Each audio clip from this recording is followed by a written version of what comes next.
Thank you, judges! And tawagin natin si Ethan. Samahan mo kami dito. Sino kaya ang susunod na papasok sa Top of the Clash? Judges, ang inyong desisyon? Okay, ako muna. Ang boto ko ay mapupunta kay... Ethan, you got one vote.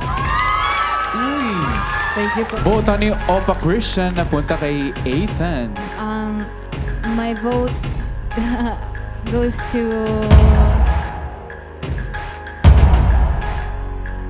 Jeric.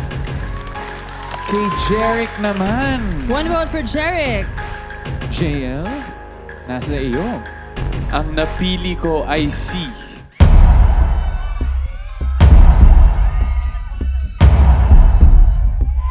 Jeric. Jeric! Congratulations! Kunin mo na ang spot mo sa Top of the Clash! Tinig ng pusong may naisip panaganap. Himig na hindi. Alright, Ethan. Maraming salamat sa iyo. Ang importante lang, enjoy tayong lahat. Okay? Ethan, maraming Basta salamat. pagpatuloy mo lang. Pagpatuloy mo, napakasaya mo panoorin. At magaling ka. Yun ang lagi mo tatandaan. Thank you, ah. Thank you. Thank you din po. Thank you so much! Palakpakan natin si Ethan! Bye guys!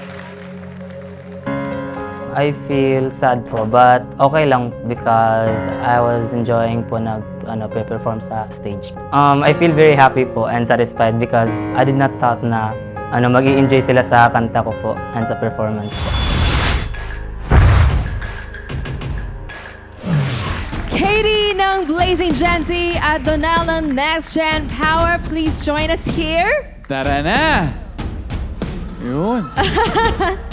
Okay, isa lang ang upuan sa Top of the Clash. Sino kaya sa inyo ang magmamain?